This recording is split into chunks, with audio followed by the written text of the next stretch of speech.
오늘 아침에 우리에게 주시는 하나님의 은혜의 말씀은 에베소서 1장 3절에서 14절의 말씀입니다.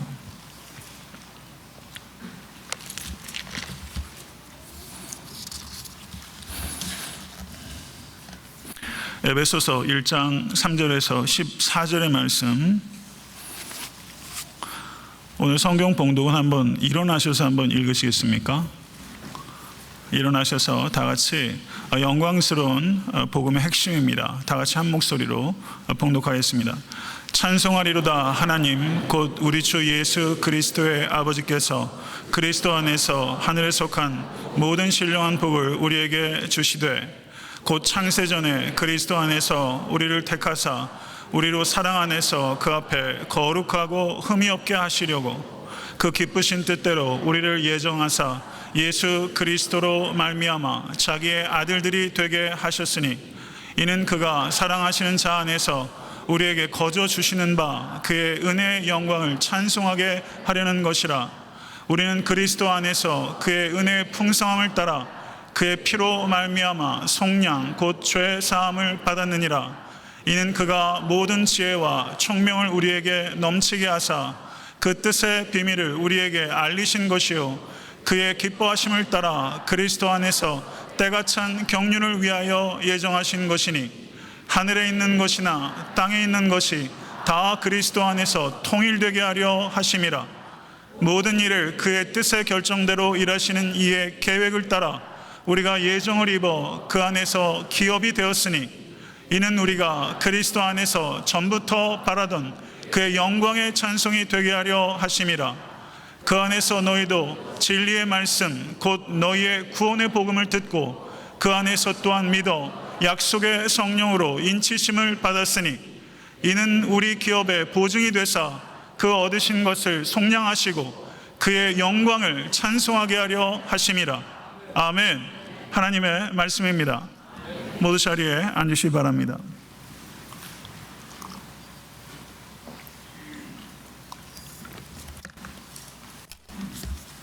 하나님께서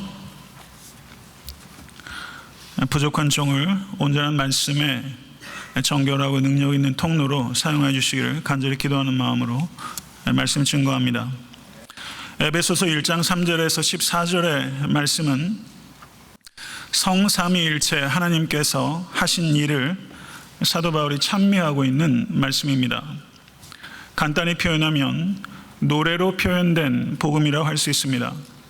오늘 설교의 제목을 저는 그래서 노래하는 복음이라고 정하였습니다.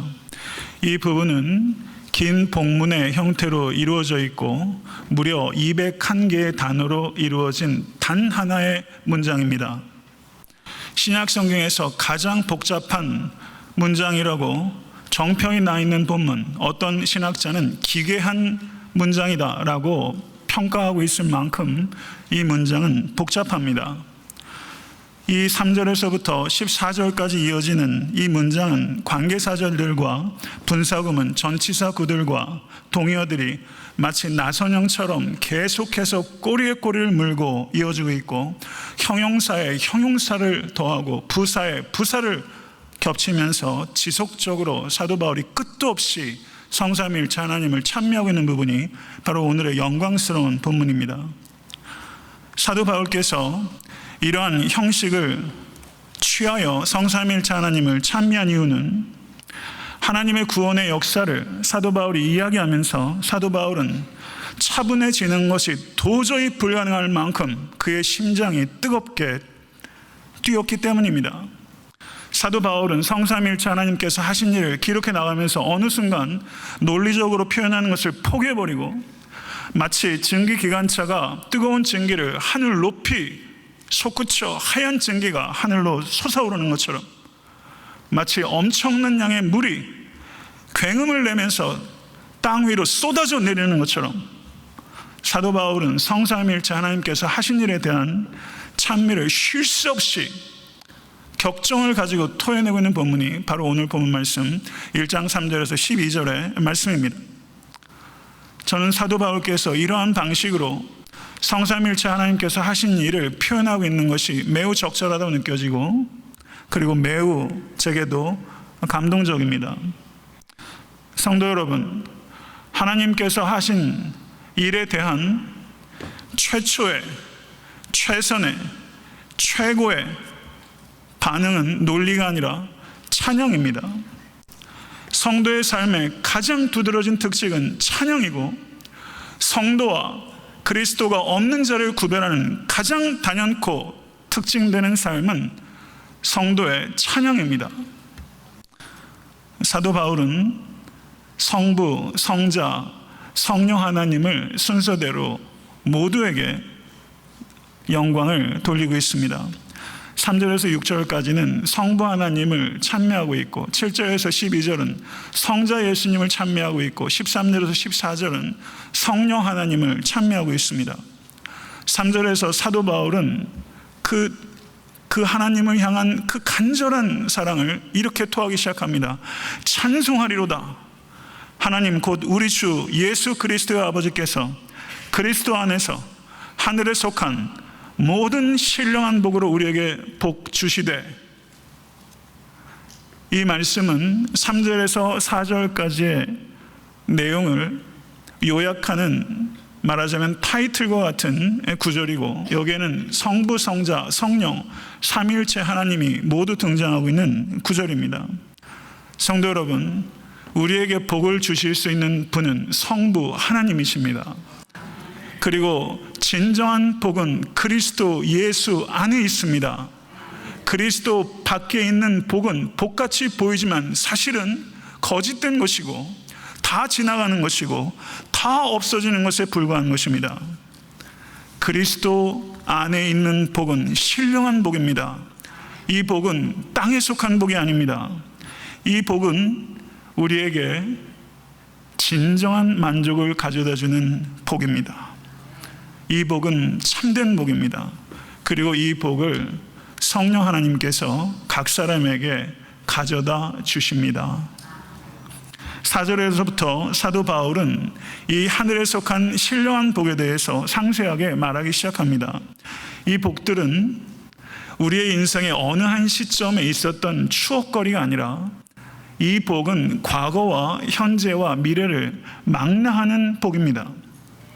성도에게 주어진 과거의 복을 4절에서 창세전에 그리스도 안에서 우리를 택하셨다, 이것이 성도의 과거의 복이며, 현재의 복은 7절의 말씀, 우리가 그리스도 안에서 그의 은혜의 풍성함을 따라 그의 피로 말미암아 구속 곧 죄 사함을 받았다. 할렐루야. 구속 곧 죄 사함을 받았다. 우리 번역상으로는 과거 시제로 되어 있지만 실제 성경 원어는 에코맨이라는 단어로서, 에코라는 동사의 현재 시제 1인칭 복수입니다. 영어 번역은 We have redemption. We had redemption이 아니라 We have redemption. 성도가 가지고 있는 현재의 복은 죄사함 곧 구속입니다.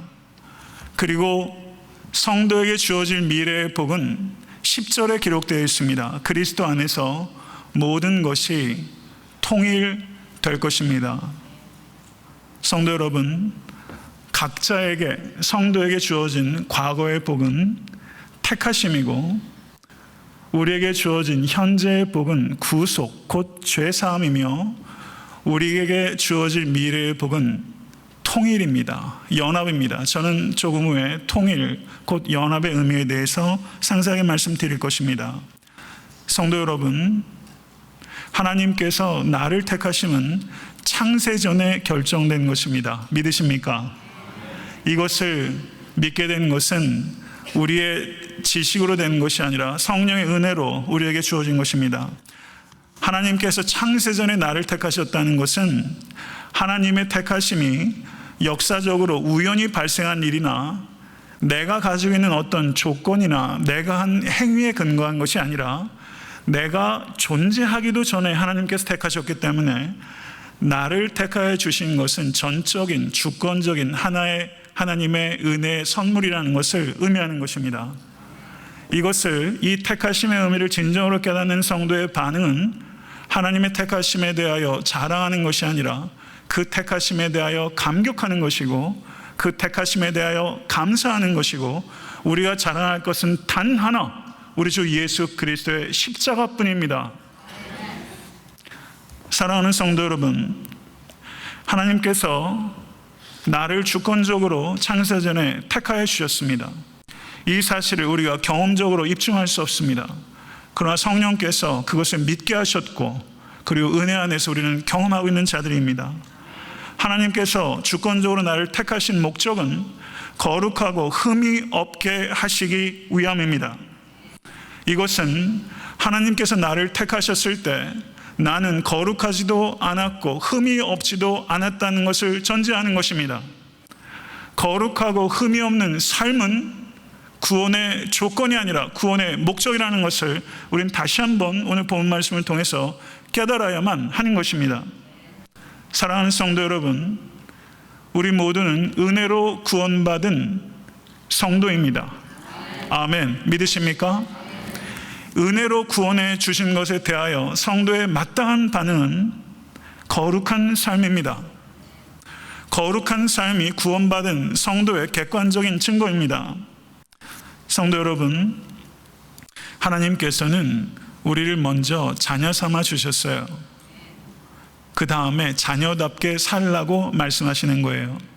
하나님께서는 우리에게 먼저 신분을 주셨어요.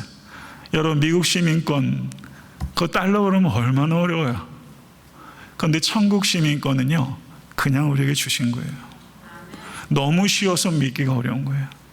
하나님께서 우리에게 스테이터스를 먼저 주셨어요. 우리에게 신분을 주셨어요. 그 다음에 우리에게 스테이트, 상태가 변화되기를 원하는 것입니다. 거룩하지 못했던 우리가 은혜로 말미암아 하나님의 자녀가 된 다음에 우리의 상태가 거룩해지기를 원하시는 거예요. 이것이 하나님의 방식입니다. 성도 여러분, 기독교와 세상에 있는 많은 제종교가 결정적으로 다른 차이는, 세상 종교는 이렇게 말합니다. 이렇게 하라, 그러면 이렇게 될 것이다. 이게 세상 종교가 가지고 있는 구조예요. 명령법 뒤에 직설법이 따라옵니다. 이게 세상 종교예요. 그러나 기독교는 이렇게 되었다, 그러므로 이렇게 살라. 내가 너를 값없이 하나님의 자녀 삼았다, 그러므로 자녀답게 살라. 성도 여러분, 기독교는 명령이 먼저 있는 것이 아니라 하나님께서 하신 일에 대한 직설법이 먼저 있는 것이고, 그 다음에 그 자녀답게 살라는 명령이 따라오는 종교. 이것이 기독교와 세상 종교와 결정적인 차이이고, 그렇기 때문에 우리가 믿는 이 참된 신앙은 은혜의 종교입니다. 이 은혜에 감격하는 성도는 거룩한 삶을 추구할 수밖에 없는 것입니다. 그리고 하나님의 택하심은 하나님의 기쁘신 뜻대로 이루어지는 것입니다. 구원은 하나님의 주권에 속해 있다는 것을 의미하는 것입니다. 하나님의 택하심의 결과로 우리는 죄 아래 있지 아니하고 은혜 아래로 옮기게 된 것입니다. 우리는 하나님의 자녀가 된 것입니다. 우리는 사탄의 자녀가 아니라 하나님의 자녀가 된 것입니다. 우리는 불순종의 자녀였고 우리는 진노의 자녀였지만 이제 우리는 하나님의 자녀가 된 것입니다. 우리가 하나님의 자녀가 되었다는 것은 그 전에는 하나님의 자녀가 아니었다는 것을 의미하는 것이고, 우리가 하나님의 자녀가 된 것은 하나님께서 우리를 양자 삼아 주셨기 때문입니다. 하나님께서 우리를 양자 삼아 주신 것은 하나님의 독생자 예수 그리스도께서 십자가에 달려 죽으심으로 말미암아, 예수 그리스도의 중보로 말미암아 거룩하신 하나님 앞에 담대하게 나아갈 담력을 우리에게 주신 것입니다. 우리는 하나님과 친밀한 관계를 갖게 된 것이고, 하나님의 자녀로서 모든 축복을 상속받게 된 것입니다. 할렐루야. 사랑하는 성도 여러분, 하나님의 영광을 우리는 nature, 자연 안에서 봅니다. 우리는 하나님의 영광을 scripture, 성경 안에서 봅니다. 우리는 하나님의 영광을 history, 역사 안에서 봅니다. 그러나 하나님의 영광이 가장 극치적으로 계시다는 것은 하나님의 독생자이신 우리 주 예수 그리스도 아닙니다. 요한복음 1장 18절에 말씀이 육신이 되어 우리 가운데 거하시며 우리가 그 영광을 보니 그 아버지의 독생자의 영광이요 은혜와 진리가 충만하더라. 아멘. 은혜와 진리가 충만한 하나님의 영광의 극치, 성육하신 하나님, 예수 그리스도의 십자가 부활 속에서 우리는 하나님의 영광을 보게 되는 것입니다. 사랑하는 성도 여러분, 우리에게 거저 주신 은혜의 영광을 평생토록 찬미하시는 모든 권속 되실 수 있게 되기를 우리 주 예수 그리스도의 이름으로 간절히 축원합니다. 7절에서 사도 바울은 성부 하나님에 대한 찬양에서 성자 예수님께 대한 찬양으로 변주합니다. 우리가 그의 피로 말미암아 구속 곧 죄 사함을 받았으니 라고 말합니다. 죄 사함은 미래에 결정되는 것이 아니라 죄 사함은 현재 이미 확정된 것입니다. 아멘. 죄 사함은 확정된 현재적인 복입니다. 성도 여러분, 성도는 죄 사함을 얻기 위해서 불안불안하게 사는 존재가 아니라 죄 사함을 받은 존재로서 담대하고 겸손하게 사는 존재입니다. 그것이 성도입니다. 우리는 구속받은 존재, 구속이라는 말의 뜻은 몸값이라는 뜻입니다. 구속하다는 것은 몸값을 지불하고 노예 상태에 있던 사람을 자유케 하다는 뜻입니다. 우리가 구속되었다는 뜻은 우리가 자유롭지 못했다는 것을 의미하는 것입니다. 예수 그리스도 밖에 있는 사람은 모두 다 죄의 노예 상태에 있는 것입니다. 이것을 믿고 확증하시고 선포하실 수 있게 되기를 간절히 바랍니다. 그리스도 밖에 있는 사람은 아무리 윤리적으로 보인다 할지라도 그 사람은 죄의 지배 아래 있는 죄인이며 그리스도가 없이는 구원받을 수 없는 스스로 의인이라고 생각하는 죄인에 불과한 것입니다. 성도 여러분, 이 세상에 참으로 많은 문제들이 있지만 모든 문제의 핵심은 죄의 문제이고 죄의 문제를 해결하실 수 있는 분은 오직 우리 주 예수 그리스도, 그분의 십자가 대속의 공로 외에는 없는 것입니다. 성도 여러분, 요즘에 세상에 한국이나 미국이나 심지어 케냐나 아프리카 국가들이나 요즘 계속 떠드는 게 동성애예요. 무슨 대단한 자유가 신장된 것처럼 호도합니다. 성도 여러분, 자유는 인간이 혁명을 통해서 쟁취한 것이 아니라 진정한 자유는 우리 주 예수 그리스도의 십자가의 대속을 통하여 우리에게 주어진 것입니다. 참된 자유는 인간이 쟁취할 수 있는 것이 아닙니다. 진정한 자유는 우리 주 예수 그리스도의 십자가로 말미암아 우리에게 주어진 것입니다. 그렇기 때문에 예수는 선생이지만 예수는 선생보다 훨씬 더 크신 예수의 진정한 정체성은 해방자입니다. 예수는 우리를 죄와 사망의 굴레에서 우리를 해방시키신 것입니다. 그리고 그 해방은 예수 그리스도의 보혈을 통하여 우리에게 주어진 것입니다. 사랑하는 성도 여러분, 예수 그리스도의 보혈은 아담의 원죄를 씻었을 뿐만 아니라 아담 안에서 우리가 짓는 자범죄도 씻습니다. 예수 그리스도의 보혈은 우리의 과거의 죄를 씻을 뿐만 아니라 우리의 현재의 죄를 씻고 우리의 미래의 죄까지도 씻을 것입니다. 예수 그리스도의 보혈은 능력이 있습니다. 우리가 우리의 죄값을 씻기 위해 그리스도의 보혈 외에 무엇인가를 더해야 된다고 말한다면 그것은 이단입니다. 예수 그리스도의 피가 우리를 온전히 정결케 하는 것입니다.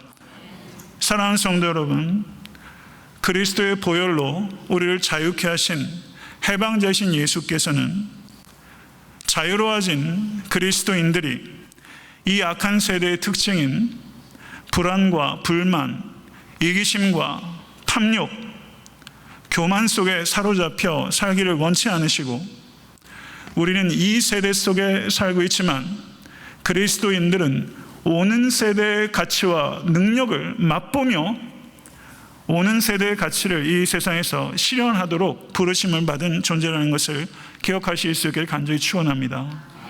우리는 자유를 누려야 합니다. 그뿐만 아니라 이 자유를 선포해야 하고, 그리고 묶인 자들을 자유케 하는 도구로 쓰임 받아야만 되는 것입니다. 그렇게 쓰임 받으실 수 있는 모든 권속 되실 수 있게 되기를 간절히 바랍니다. 성도 여러분, 예수의 피값으로 우리가 주님께서 사셨다는 것은 나는 내 것이 아니라 그리스도의 것이라는 것을 의미하는 것입니다. 만약에 성도님들 가운데 예수는 나의 Savior, 구세주지만 나의 Lord는 아니라고 말씀하고 계시다면 그리스도를 분리하는 것입니다. 그럴 수 없습니다. 그리스도께서 나의 구세주가 되셨다면 그리스도께서 나의 주인이셔야 합니다. 만약에 그리스도께서 여러분의 삶의 주인이 아니시라면 그리스도께서 여러분에게 구세주가 아니실 수 있는 것입니다. 그리스도는 우리의 구세주이며 동시에 그리스도는 우리의 주인이십니다. 사랑하는 성도 여러분, 하나님의 특징은 넘치도록 주신다는 거예요. 7절을 보시면 하나님께서는 은혜를 넘치도록 주신다고 표현하고 있고, 8절의 말씀을 보셔도 지혜와 청명을 우리에게 넘치도록 부어주시는 분이에요. 하나님은 인색하신 분이 아니에요. 원수의 목전에서 내 잔을 넘치도록 부어주시는 하나님의 풍요로움을 맛보실 수 있게 되기를 간절히 축원합니다. 성도 여러분, 지혜와 총명을 간구하실 수 있게 되기를 바랍니다. 지혜는 일반적인 지적 이해력을 의미할 때 지혜라고 말하고, 여기에서 말하는 총명은 실제적인 적용력을 말하는 것입니다. 지혜와 총명은 그렇게 구분이 될 수 있는 것입니다. 성도 여러분, 올해 책 몇 권 읽으셨어요? 올해 혹시 한 해 시작하시면서 올해 책을 좀 한 달에 한 권 정도는 읽겠다 이런 생각 하실 수 있겠는데, 성경책도 읽으셔야 되지만 신앙서적 그리고 일반 서적도 좀 읽으세요. 많이 읽으시면 사람의 지혜와 총명이 개선됩니다. 그렇지만 정말 중요한 것에 대한 지혜와 총명은 인간의 노력의 산물이 아니라 간구하는 자에게 주시는 하나님의 은혜의 선물입니다. 아멘.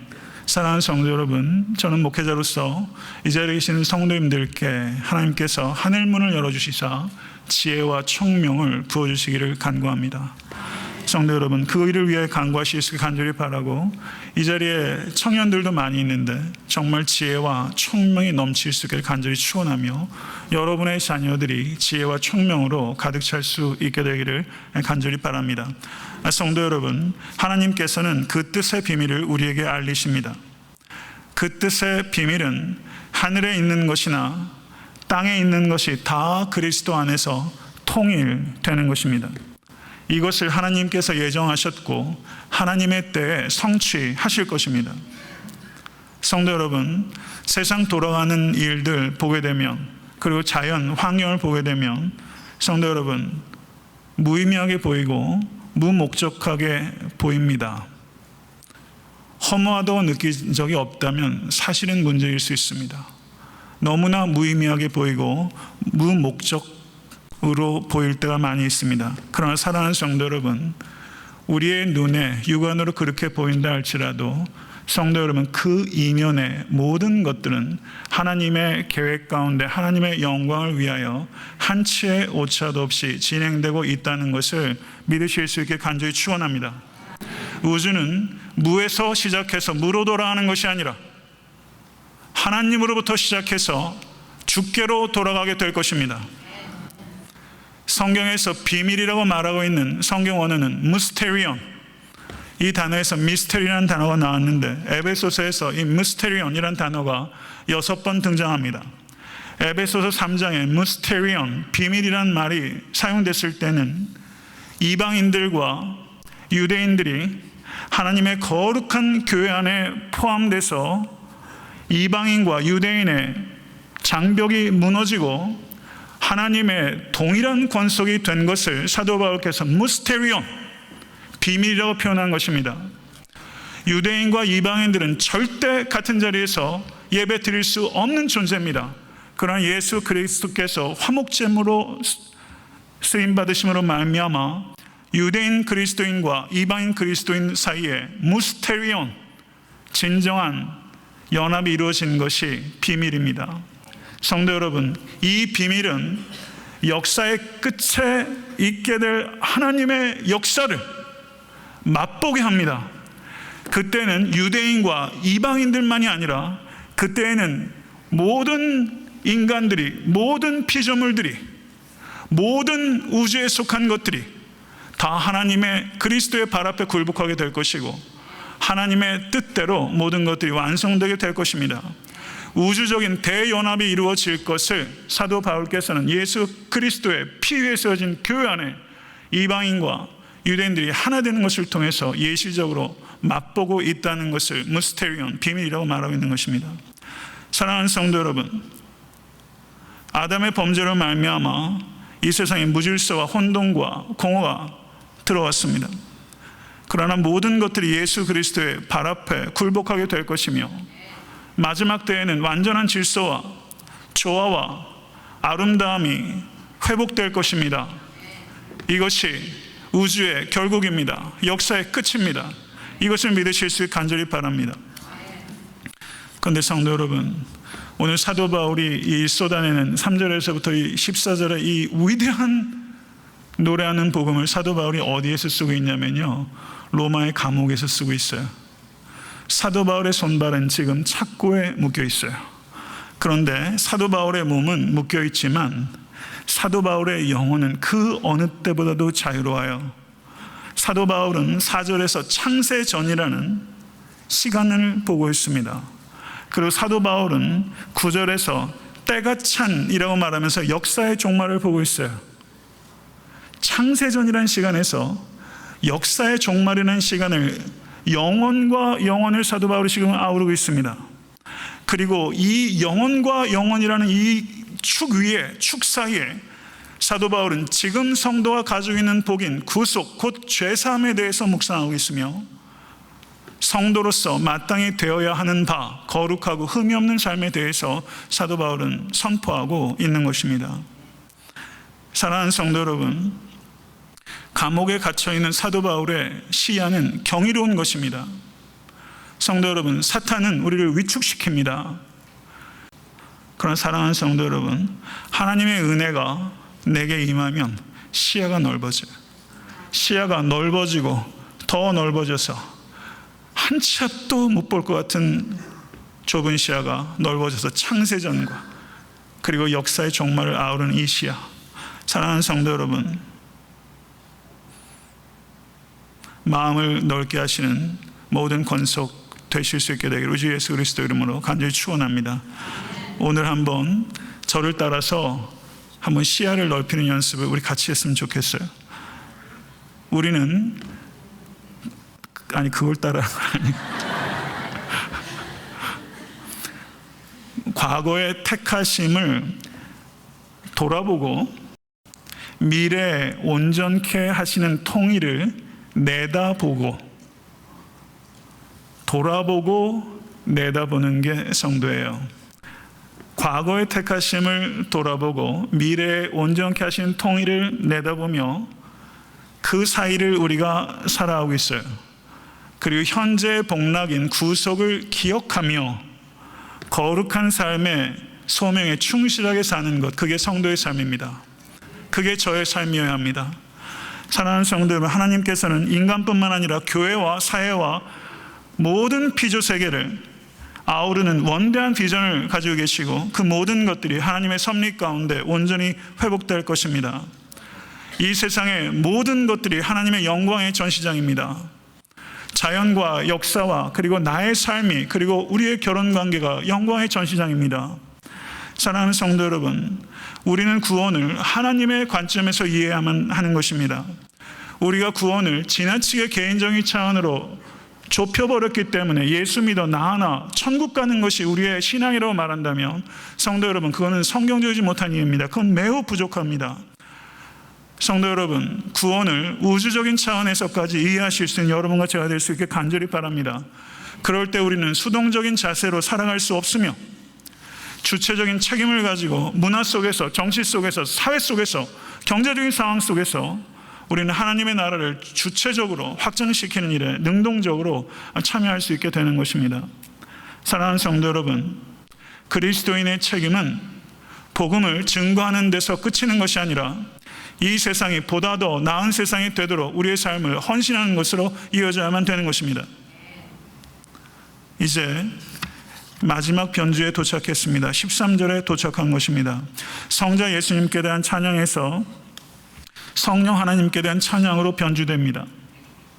성도 여러분, 구원의 복음을 듣고 믿은 성도는 성령의 인치심을 받은 것입니다. 구원은 우리가 육체적인 생명은 아버지와 어머니의 쑥으로 태어난 것처럼 우리의 영적인 생명은 성경과 성령의 쑥으로 태어나는 것입니다. 성도 여러분, 복음을 수식하는 말이 성경에 많이 있습니다. 가령 은혜의 복음, 영광의 복음, 그리스도의 복음, 평안의 복음, 여러 가지 수식이 있지만 오늘 본문에서 사도 바울은 구원의 복음이라는 말을 의도적으로 사용하고 있습니다. 구원을 줄 수 있는 것은 오직 복음밖에는 없다는 뜻입니다. 복음은 하나님 아들 우리 주 예수 그리스도에 관한 소식입니다. 예수 그리스도가 빠지게 되면 복음이 아닙니다. 예수는 이 땅에 복음을 선포하기 위해서 오셨을 뿐만 아니라 복음이 되시기 위해서 오셨습니다. 복음의 핵심은 예수 그리스도의 십자가와 부활과 재림입니다. 그러므로 예수께서 이 땅에 오신 것은 복음을 선포할 뿐만 아니라 복음이 되시기 위한 것이고, 우리는 그리스도인으로서 부름받은 것은 복음을 증거할 뿐만 아니라 복음이 진실이라는 것을 우리의 삶을 통해서 나타내라는 부르심입니다. 사랑하는 성도 여러분, 예수 그리스도 외에는 구원의 길은 단연코 없습니다. 오직 생명의 길은 우리 주 예수 그리스도 뿐입니다. 산으로 올라가는 많은 길들이 있는 것이 아닙니다. 예수 그리스도께서 유일한 길입니다. 교회의 가장 큰 위험은 교회 밖에서 복음을 조롱하고 핍박하는 자들이 아니라 교회 안에서 복음을 변진시키는 자입니다. 이것에 대해서 우리는 분명하게 깨어있어야만 될 줄로 믿습니다. 성도 여러분, 복음은 진리의 말씀이며 성령은 진리의 영이십니다. 진리의 영이신 성령께서 복음을 깨닫게 하셨고, 그 복음이 예수 그리스도의 은혜가 우리를 구원하는 것입니다. 사랑하는 성도 여러분, 성령께서는 우리가 구원받은 사람이라는 것을 인정하는 도장과 같은 것입니다. 사랑하는 성도 여러분, 예수님을 나의 주와 그리스도로 진실로 영접하셨다면 여러분이 어떠한 느낌을 가지고 있든지 어떠한 체험을 했던 상관없이 예수 그리스도를 인격적으로 나의 주와 그리스도로 영접하셨다면 그리스도의 것이요 그리스도의 보호를 받고 있는 것입니다. 이것을 믿으실 수 있게 되기를 간절히 축원합니다.